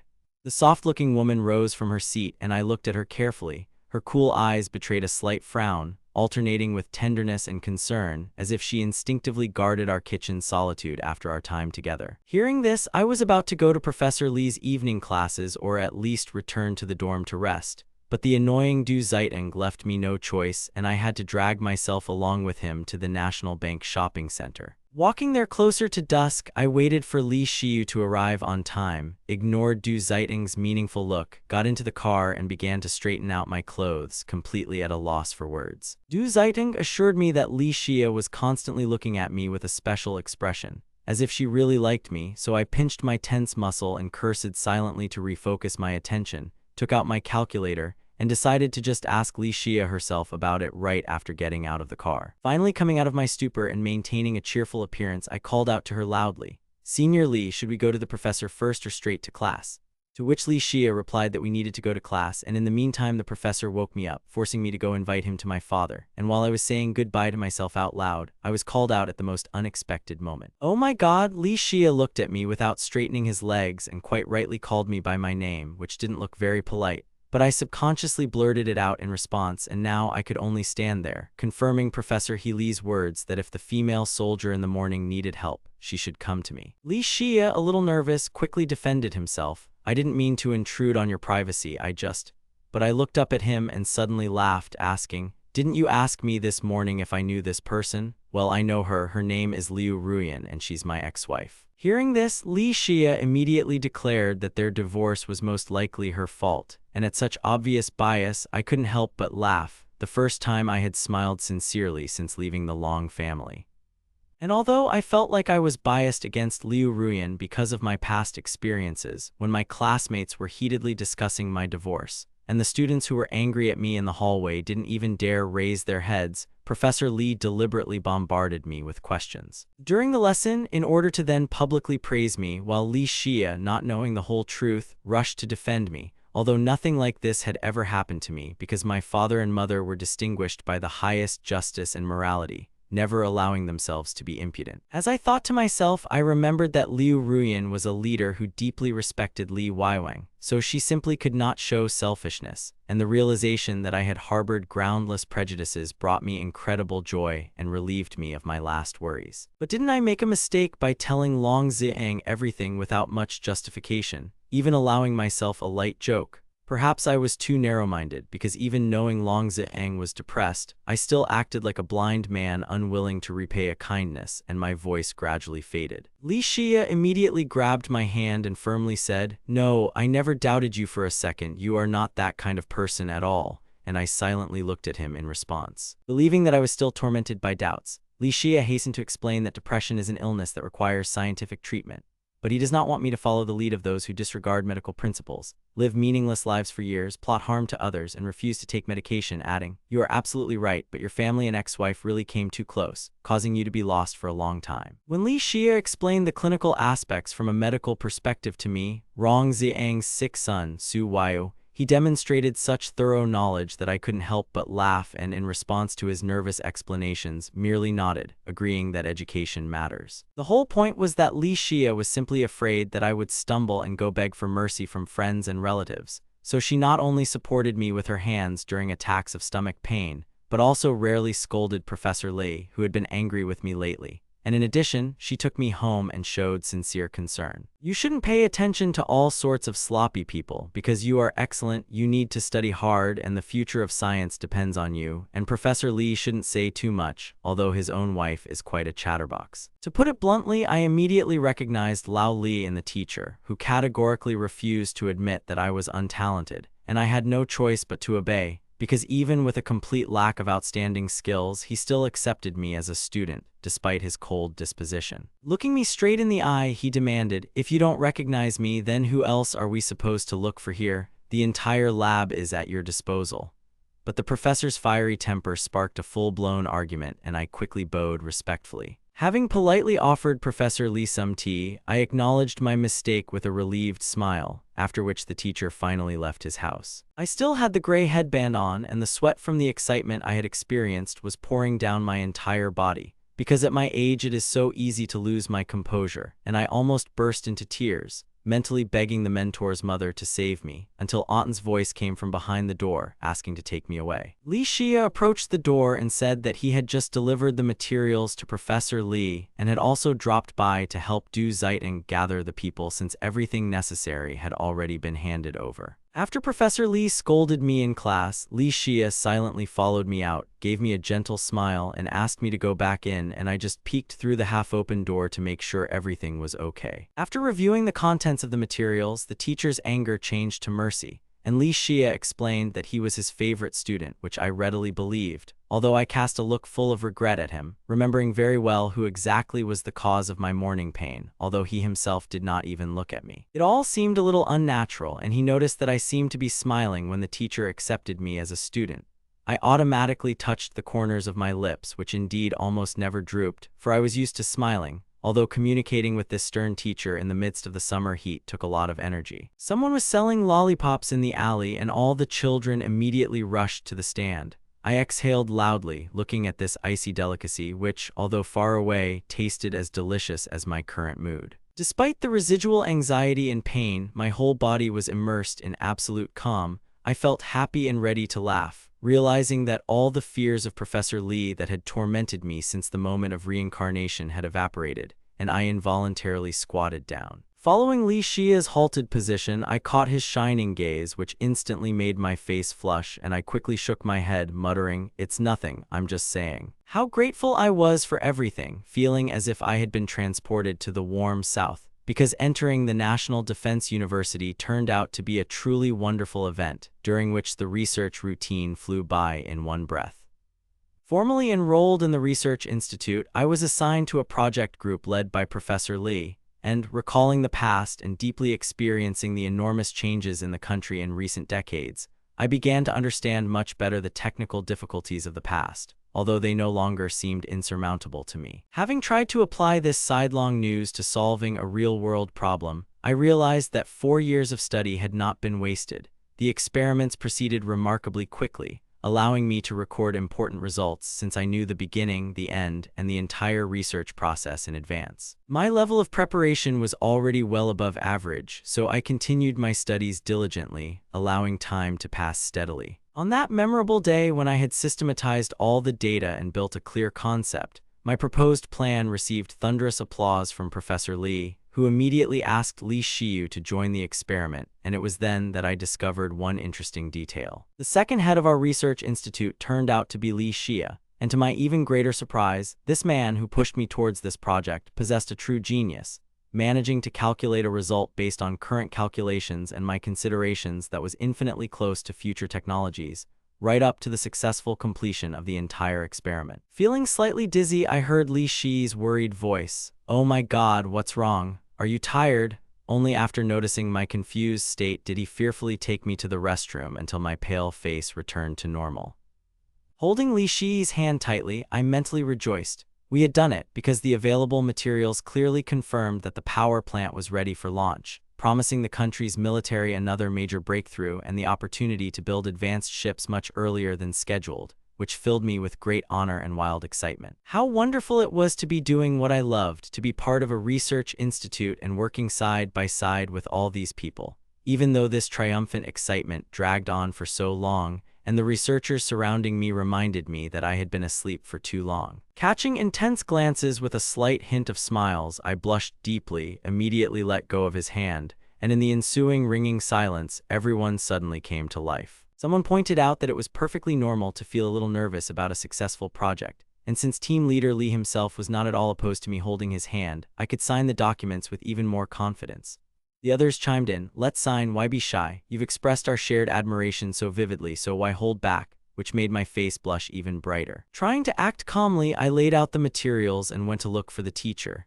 As soon as I left, the lab became even more noisy, but I only quickened my pace, throwing out a parting shot to Li She. "Li Zicheng, you're already an old man." Having introduced a new colleague who had worked in our laboratory for only 6 months and had already shown excellent results, I quickly delved into the institute. The colleagues around me were superior to me in terms of their roles, which is why I had to endure their appraising glances, and when I was about to leave, I suddenly felt an unpleasant slip under my feet, threatening to fall. But at that moment, someone's soft hand caught me in time, forcing me to look up. A vaguely familiar, sunken face with prominent cheekbones and hazy eyes appeared before me, and although I had not seen him for a long time, he now looked much more haggard, and his voice sounded even more stern and broken than before. I immediately pushed him away, throwing out a dry "thank you," and tried to leave, but Liu Ruyan instinctively grabbed my wrist and pleaded with a weak, trembling voice, "Oh God, I need to tell you something, please listen to me," to which I muffledly replied that I did not want to hear anything. After leaving the capital, I completely abandoned all my old affairs, and over the past years, I never once thought of the Long family or Liu Ruyan, thanks to which the nightmares that tormented me in the past disappeared forever, and now my life was going well, but Liu Ruyan continued to insist. He started talking about my parents who remained at home, but then stopped short because no matter what my father and mother were like, they raised me, and I could not remain indifferent to the news of their illnesses, but the next moment I abruptly turned around and left. Even though I could have kept my distance from them and not interfered in other people's affairs, I didn't want them to die, otherwise, if the dragon parents started fighting again, my hard-won peaceful life would have collapsed completely, not to mention the constant presence of Rong Ziyang. However, Liu Ruyan's next statement was sobering. "Let me be honest, because of his own death, his mother was sent to prison, and now that we all know the truth, we are incredibly sorry." As he watched me, Liu Ruyan looked like a man exhausted beyond words who had struggled to return to the lab where he now took on the most dangerous tasks, worked as a translator, descended in hot air balloons, and helped others in the hope of atoning for his guilt. To achieve this, he had to voluntarily give up his army position and face the open hostility of his fellow soldiers, who happily took advantage of the opportunity to finish him off when he hit rock bottom. He understood perfectly well that he was ruining his future with his own hands, but he no longer cared how life would turn out without me, and now, looking at me with the same admiration, he asked hopefully, "Oh my God, I still haven't had a child from Long Xiao. Tell me, can you forgive me?" Remaining cold and unfeeling to his pleas, I only wanted to know about the condition of my parents, but since Liu Ruyan was once again trying to turn everything upside down, I could only turn around and leave, because forgiving all the evil committed by the Long family and himself was beyond my strength. My departure after reincarnation was a conscious choice, but this did not mean a willingness to pretend that nothing happened, and I did not intend to look back. Catching the reflection of my own cold face, I noticed how Liu Ruyan's face darkened. After my words, he was not himself for several days, and on the day of my departure, he uttered only one phrase. It finally dawned on me that after my disappearance, Long Xiao's true colors had been exposed, causing the grief-stricken Long Fu and Long Mu to set out to search for me, with Long Mu, blinded by tears, even managing to break his arm in the southwestern mountains. Compared to the others, Liu Ruyan still held up better than everyone else, and although the scandal 4 years ago had tarnished his reputation, he had at least managed to stand out thanks to his persistent service in the army. To my surprise, Liu Ruyan smiled bitterly through his tears. "God, I'm not saying this to make you feel guilty. We all know you're innocent, but I'm just begging you to give us a chance to correct our mistakes. Forgive me for everything. Now I only want one thing, to make amends with you." Having cast aside his former connections, authority, and regalia, he longed for only one thing: to stay by my side, to protect and keep the very promise that he had once so vilely broken. Shocked by the massive changes in the family after my departure, I realized that Long Ziyang, instead of the desired family happiness, had found only new circles of hell. But I had no intention of listening to Liu Ruyan's further outpourings. Having stated that from today on he was ready to send his parents even more money, although the institute had provided me with everything I needed, he added that he was ready to give them absolutely everything. Looking into Liu Ruyan's eyes, I said coldly, "I don't want to delve into what has already happened, and don't ask me to fix anything because I was happy alone, and don't expect the same gentleness from me anymore." Liu Ruyan's face instantly turned pale, and my gaze completely pushed him away. "As for you, I sincerely hope to never see you again in my life," after which I abruptly turned away. Without allowing myself to look back, I walked away, and behind me I heard a dull thud. Liu Ruyan, in despair, almost collapsed to the ground, seeing me off with eyes clouded with tears, while a sharp pain pierced his chest so hard that his nails dug into the skin, but for me he no longer existed. Neither resentment nor anger remained in my heart, only the absolute coldness and ruthlessness of a man who, without any regret, threw away an old, worn-out thing and calmly returned to his home in the darkness. That night, Li Xia handed me the key, and while we were quietly discussing the details of accessing information during the next experiment, a random movement of my hand led to me inadvertently locking Li Xia himself in the box. Cursing and promising to return immediately for the key, he hurried back to the research institute, and I remained to wait for his return, not even suspecting what a terrible outcome this would lead to, given the already unstable domestic, political, and international situation of 1990. No matter how carefully our strategic research institute was guarded, the threat of spy infiltration remained real. And since the experimental data Li Xia and I had obtained allowed the country to build a new ship a good 10 years ahead of schedule, outside forces sought to destroy these developments at any cost. While Li Xia and I were rushing back to the lab to secure the materials, the enemy struck. A vicious shot rang out, and I was instantly pushed back by the guards who had arrived.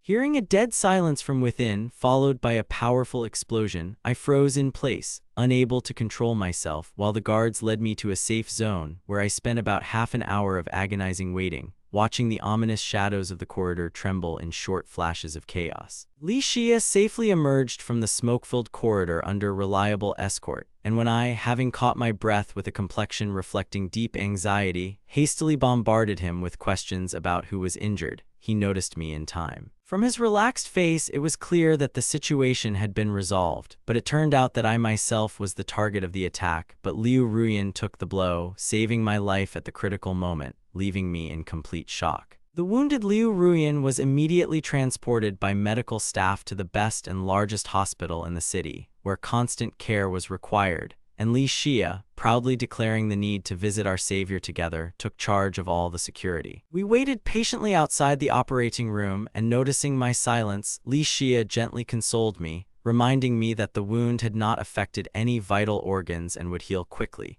to which I merely nodded, waiting for the green light above the door to come on. Liu Ruyan, ejected, was wheeled out of the operating room with an oxygen mask on her face. Pale, with her eyes closed, she was still breathing evenly, confirming that there was no longer an immediate threat to her life. The nurse, removing her mask, warned that, due to the numerous previous injuries, the patient would require proper care to avoid serious illnesses, and Li Xia nodded in agreement, although the unfinished experiment did not allow us to stay in the hospital indefinitely. After clarifying all the details of Liu Ruyan's condition with the doctor, we were forced to return to our duties.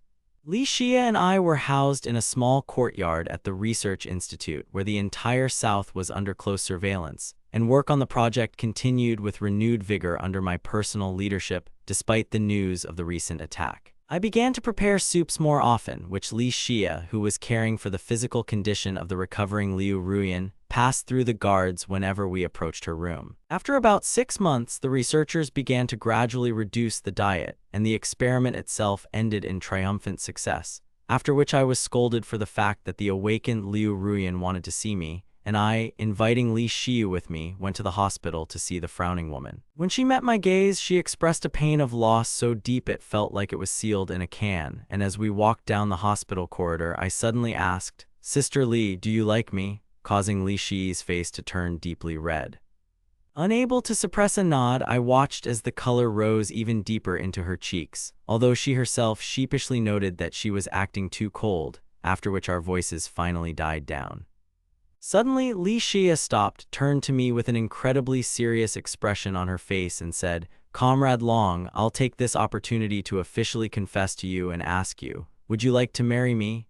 This was something I didn't expect from her at all. I was just about to answer when a familiar voice came from behind me. "Oh my God, are you really outside?" announcing that Liu Ruyan had regained consciousness. At that fateful moment before losing consciousness, it seemed to her that it was not a spy who had returned to the laboratory at all, but fear for my safety forced her to do everything possible, and now, having woken up, Liu Ruyan's first request was to make sure that I was completely all right, and upon receiving the reassuring news of my well-being, she felt a deep sense of relief, for the knowledge that I was unharmed was the most important thing to her. After drinking the soup the nurse brought, she suddenly became desperate to see me, and after learning from the staff about my possible visit, although she was initially afraid of hearing only harsh words, Liu Ruyan excitedly sat up in bed. Sitting stubbornly and feeling her heart pounding with anxiety, she did not take her eyes off the door of the room until my silhouette finally appeared in the opening. The first thing she did was ask anxiously, "Oh my God, you weren't hurt, were you?"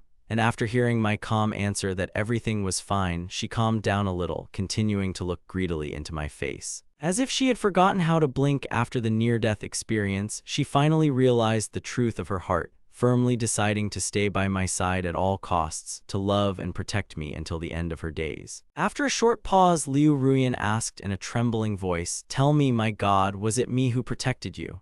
Realizing that she had no right to demand an answer, but still adding, "I did save you, I really can protect you, I was there from the very beginning," to which I did not object. "You really protected me and the entire research institute along with the classified materials which brought her soul the long-awaited peace," after which she prayed, "Oh God, let me always be by your side. You will no longer be able to escape my protection because this will become the mission of my entire life. I endlessly regret the past and vow never to repeat the mistakes again, ready to die for you if necessary," Liu Ruyan said with her last breath. "Won't you come back with me?" was read in her sorrowful words, to which I responded with a deep, calming silence, sitting down next to her. "Let me tell you a story," I began, feeling images of my past life float before my eyes, but this time without the same sharp pain, for time and oblivion had become the best medicine. There was a man who had a wonderful family, but strangers took everything from him, forcing him to struggle his entire life in the belief that he simply hadn't tried hard enough, while his wife and parents groveled before the strangers, and the strangers' wives bore children. He served strangers with all his might, rewriting the family register and giving them everything he had acquired. And just before his death, his wife passed before his eyes, thinking with regret only about the fact that she had never been able to marry a stranger. Hearing this, Liu Ruyan instantly turned pale and froze for a moment, and I finished my story, remembering that insane anger and the rejection of everything unattainable, followed by the long-awaited warmth. "No, no, it wasn't like that at all," Liu Ruyan screamed in horror. Turning white as a sheet, she desperately tried to defend herself, insisting that it was a lie and a fabrication, because everyone knew very well Long Ziang's true face, and she tried her best to prove that this story was fake and that such a thing had never happened in reality. But my face remained completely impassive, and although I did not claim otherwise, just one look from me made her understand that this was the absolute truth, something Liu Ruyan flatly refused to believe. Completely oblivious to her own severe wounds and critical condition, she tried to get out of bed to follow me, but suddenly collapsed to the floor in excruciating pain while I just looked down at her impassively. As soon as she tried to reach me, I rose to my feet and headed for the exit, but Liu Ruyan desperately grabbed my ankle, pleading, "Yashin, please don't go, this is just a fantasy. I didn't give birth to Long Ziang's child, and I never intended to marry him, really, don't leave me." Unclasping her fingers and looking at the woman lying in the dust, I shook my head, finally cutting off any way back, because leaving on the day of rebirth was my conscious decision, to which I did not intend to return, just as I did not want to ever again share life with those who surrounded me with wind and persecution. Leaving her hand to fall into the void, she fell to the ground, trying unsuccessfully to cling to something, not understanding in her delirium why I remained so deaf to her pleas in the face of a fictitious story. The pain in my body was mixed with the unbearable mental agony of Liu Ruyan, who watched me from afar until his consciousness finally sank into dust and oblivion. On the verge of oblivion, he saw in his dream how scenes from the past came to life before his eyes, returning him straight to the Long family room, to Long Xiao's chambers. Lying and I walked past leisurely. But because Long Xiao indulged the whims of a noisy, ill-mannered child who grew up to be a complete criminal, ultimately landing behind bars for attempted murder, Liu Ruyan witnessed the catastrophe of his own life firsthand. Unable to distinguish nightmare from reality and trying in vain to wake up, he watched as his team collapsed and he himself fell unconscious to the ground. After calling the nurse on duty, I noticed that Liu Ruyan's wound had miraculously healed, her pulse had returned to normal, and she was ready to be discharged, but as soon as I turned to leave, as I heard Liu Ruyan's heart-rending cry, causing me to freeze in shock, while Li Xia, who had arrived at the door in response to the noise, asked in fear, "Oh my God, what happened here?" To which I only smiled at her encouragingly. "It's okay, let's get out of here," I said, turning sharply and quickening my pace as if the ground was slipping out from under my feet, and although behind me I could hear the screams of frightened nurses about a patient losing consciousness, I didn't look back once. As a former soldier who had rescued the research staff, Liu Ruyan was now under the 24-hour care of specialists, so I no longer had anything to worry about. Our paths had diverged forever. As the two of us left the hospital grounds, the rays of the midday sun gently touched my face, and the cool air carried the distinct smell of hot sweet potatoes, causing me to take a deep breath and feel how beautiful the world around me was as I followed closely behind Li Xia, who walked beside me. Finally, she turned around with an anxious smile and asked, "Oh my God, are you sure you're okay? You're smiling so weird," to which I assured her of my complete well-being, though Li Xia herself remained silent. Taking advantage of the moment, I asked her about the story I had told in the ward, noticing in her eyes a deep, shocked pain that I had never expected to see. "I heard this story from others and told it only to close the matter with Liu Ruyan forever and make her leave us alone, so don't believe the rumors," I explained softly, although Li Xia's heart was already breaking with compassion and despair.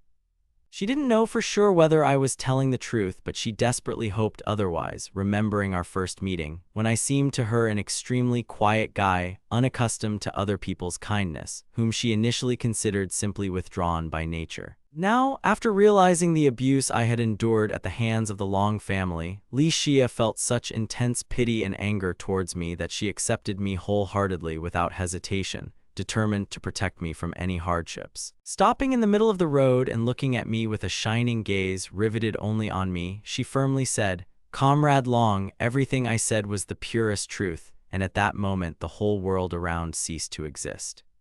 He handled it with the same care and caution as if it were a fragile treasure, repeating the same memorized words over and over again, constantly reintroducing himself until he finally said, "Comrade Long, your hard work, persistence, and rational approach to any endeavor are astounding, as you never give up and never rest on your laurels. I sincerely hope that we will overcome any obstacle in life hand in hand, and that I will become as devoted to science and eternity as you, never changing my principles. Will you marry me?" And there was not a soul at the end of the deserted alley. All that could be heard was the quiet, distant rustle of a bicycle wheel in the silence of a secluded alley, where the warm sun, breaking through a narrow gap between the walls, gave me not so much a saving warmth as a coolness, while the sun's rays fell on my shoulders. But Li Xia always shielded me with her body, always doing it silently and unobtrusively, surrounding me with her tender and deep care. At that moment, I clearly caught the tension and unwavering determination in her eyes, which made me a little confused by the realization of how obsessed she was with scientific research. However, this obsession was transmitted to everyone around her, as each researcher seemed to become accustomed to dissolving time in endless experiments, while Li Xia herself treated science as the highest service, carefully cleaning and disinfecting herself every time before entering the laboratory, where even her breathing became incredibly measured and calm. Li Xia's voice was always the third in their spacious room, and thanks to her determination and perseverance, she gradually approached the position of Deputy Professor Li, fully understanding that she had given her entire dream to science and never thought about the need to fight for banal survival. Li Xia promised to treat me as an equal scholar and weave my lifelong dream into our shared future, thus displaying her own special romanticism that made me smile softly. Under Li Xia's intense, nervous gaze, I slowly pointed my finger at the very place we had longed to be, listening to the birds chirping on the tree branches and catching Li Xia's heavy, deep gaze, which unexpectedly transported me back to the very first day of our meeting. Then Professor Lei, who had just brought me to the research institute, without much ceremony handed me straight into the hands of Li Xi, whose face was completely stony and whose cold manner of speech invariably made newcomers feel uneasy, but as soon as she looked at me. As Li Xia lit up the surroundings with a smile, a rare one, as if she had never smiled before in her life, the corners of her lips lifting in a slightly awkward attempt to show warmth, while her eyes shone softly and joyfully like a gentle spring breeze, and against this background, the experiment continued to run its course. Just 2 weeks later, Professor Li personally brought a report on the new material into the lab and with a beaming face announced the complete success of our experiment, causing general euphoria, and the happy professor even grabbed my hand, enthusiastically exclaiming, "Thank you. The contribution to this construction project is truly enormous, and when the technology is fully mature, we will be able to advance the entire industry enormously. I firmly believe that in just a few years, the maritime threat will no longer be a concern." He compelled the veterans of the research institute. Almost all burst into tears from the joy that overwhelmed them, because for many years international militants and the very same oppressive sea elements kept them under constant threat of oppression. And now, having achieved such a long-awaited breakthrough, everyone around rejoiced, realizing the true value of this tremendous achievement. "Professor Li, you're the one leading this project, so why all this gratitude? It's the fruit of everyone's combined efforts," I protested, to which the professor merely laughed, admitting that while it was indeed a shared success, the main credit goes to Yashin, Xia, and me.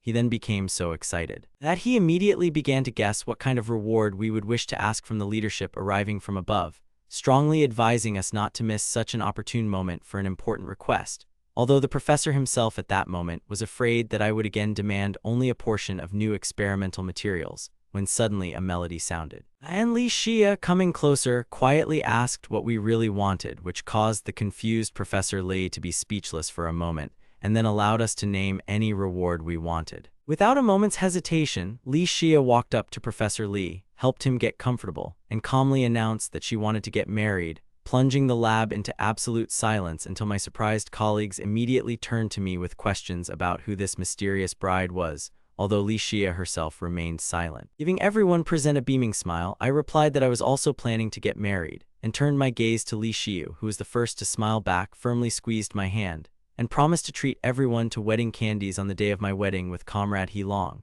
causing a storm of delight among the students, who vied with each other to congratulate us after class. Soon, news of my upcoming wedding with Li Xia spread throughout the research institute. Sincere congratulations poured in from all sides, and for the first time I saw Li Xiu so happy.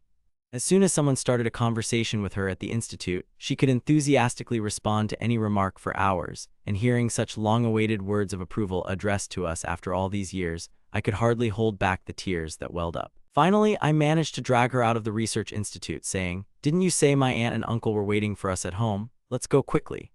Even though I was teetering between nervousness and anxious anticipation, as I'd only met Li Xi's parents once, and despite their apparent kindness and reasonableness, I was terrified of not living up to their expectations. Stepping off the bus amidst a barrage of friendly parting words, Li Xia squeezed my hand tightly and said reassuringly, "Don't worry," before adding that her parents didn't know how to cook at all and we probably wouldn't find anything cooked there, so there seemed to be no need to rush home. On the contrary, my parents hope that we can stay longer because I have problems with my eyesight, but I can cook.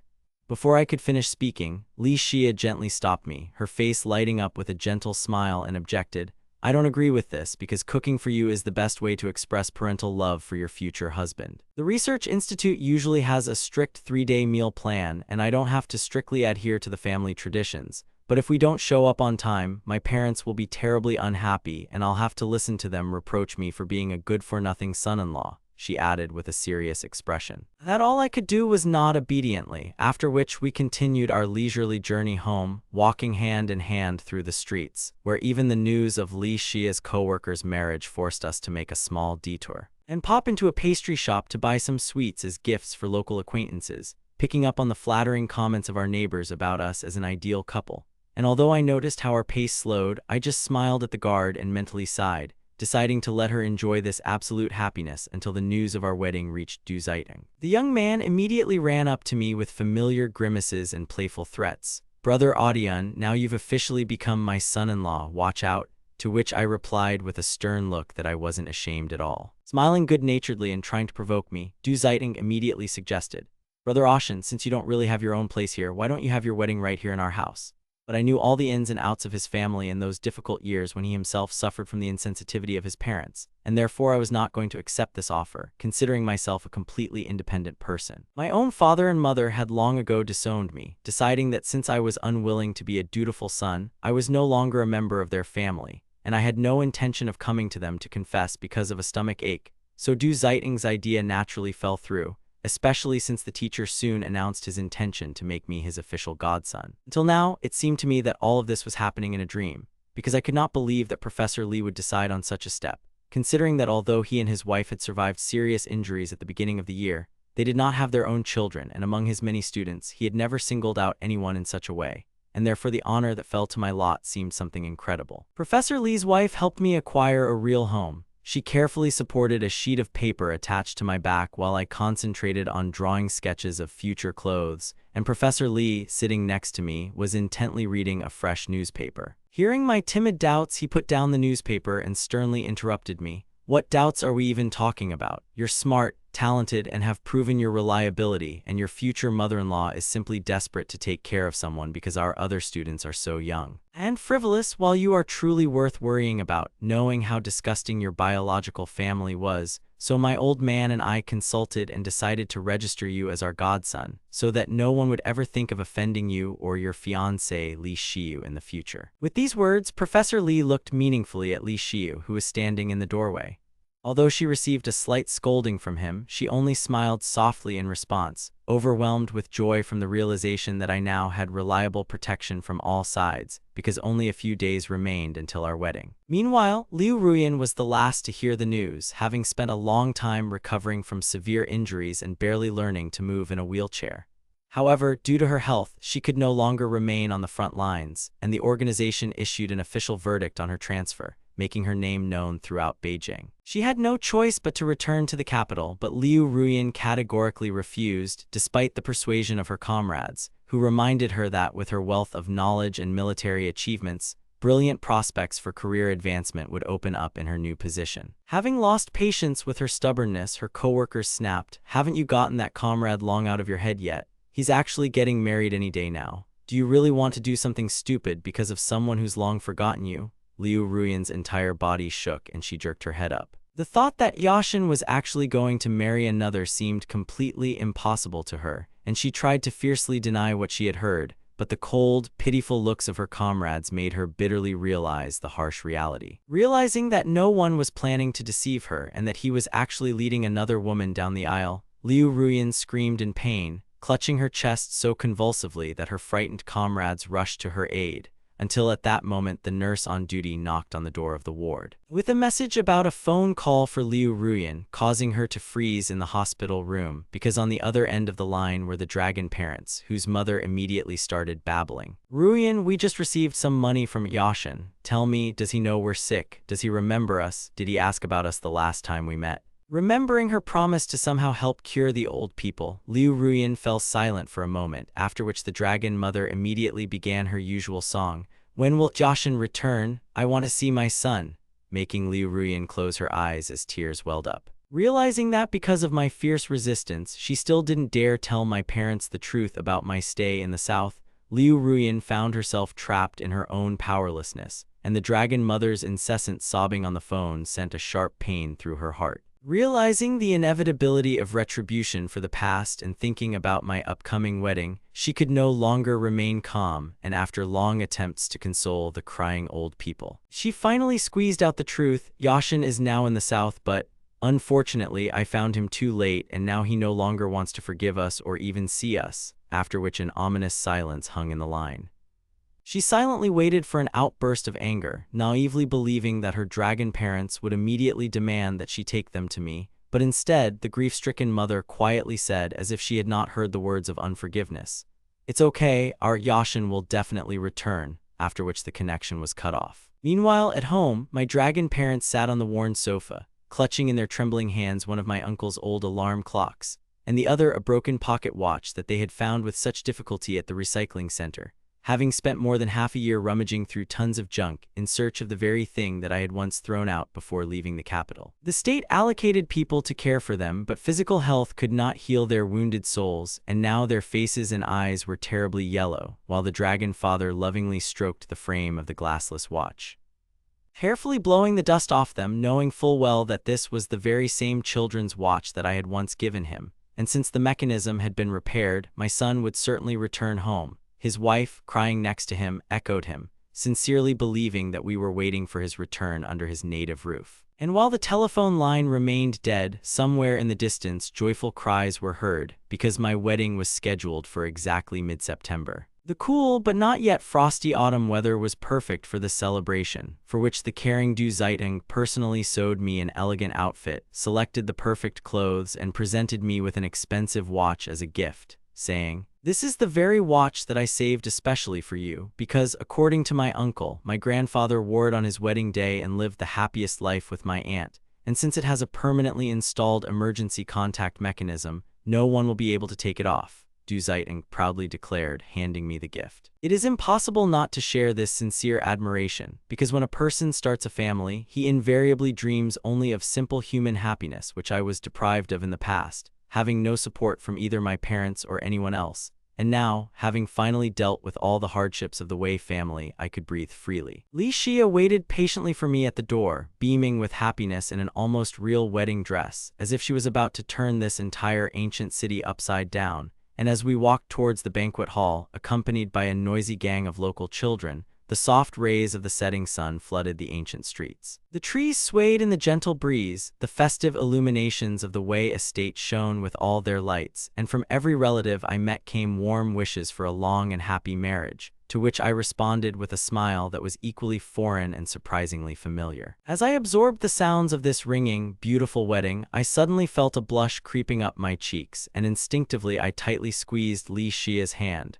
causing her to immediately turn around worriedly and ask tenderly, "Darling, is something wrong?" "Just thank you for everything," I replied quietly, clearly feeling the frantic beating of her heart. And in that solemn moment I realized that no luxurious decorations could compare with the genuine warmth and the newfound family hearth, making me believe that this time I really held on to my happiness while the sounds of music floated from afar. And even though she was far from the epicenter of the celebration, the lonely Liu Ruyan, through a veil of tears and pain, unmistakably caught that happy laughter coming from the direction of the Wei courtyard. Because this ringing, sincere laughter was unfamiliar to her, I have never laughed like that next to her. As if I wanted to announce my long-awaited happiness to the whole world, I smiled so radiantly that Liu Ruyan's heart sank, and at that moment she irrevocably realized that with my yes, she had given me the rest of her devastated life, silently vowing to herself to protect me until her last breath. But that oath no longer had any meaning, and now Liu Ruyan, with bloodshot, desperate eyes looking at the newlyweds from afar, stood motionless, like a silent stone statue in the middle of a noisy and cheerful wedding banquet. Time seemed to have lost its usual flow, dissolving into the soft evening twilight and a lingering anticipation that stretched far past midnight, until the dark night was replaced by the pre-dawn hour, and somewhere nearby, a neighbor's rooster began to sing its victorious song. Finally, Liu Ruyan woke up from her heavy stupor, barely forcing her stiff body to move, and realizing that Comrade Long had indeed gotten married, she whispered about the need to return, although the faithful comrade accompanying her. He immediately rushed forward to carefully turn her wheelchair and lead her away from the epicenter of someone else's celebration, fearing for her health after the stroke she had suffered. But the physical ailment retreated in the face of a far more terrible mental catastrophe. Perhaps it was that very extreme degree of exhaustion when the body and mind refused to fight, and as soon as we left the Wei estate, I sank into a deep sleep, where through the haze of years I again met my 18-year-old self. In that vivid dream, I was wearing the same worn shirt I had worn at the altar, and I was running towards her with a smile. But when the stunned Liu Ruyan tried to rush into my arms, I walked past to embrace a completely different woman. The previously invincible Liu Ruyan in this nightmare turned into a completely crushed, sick woman, scared to death by the thought that she had lost me forever, and bitter tears flowed in a continuous stream from her half-open mouth. Her wounded soul was tossing and turning in the trap of its own despair, but no one cared anymore, and when the first rays of the sun illuminated the sky, announcing the beginning of a new day, each person had their own reality.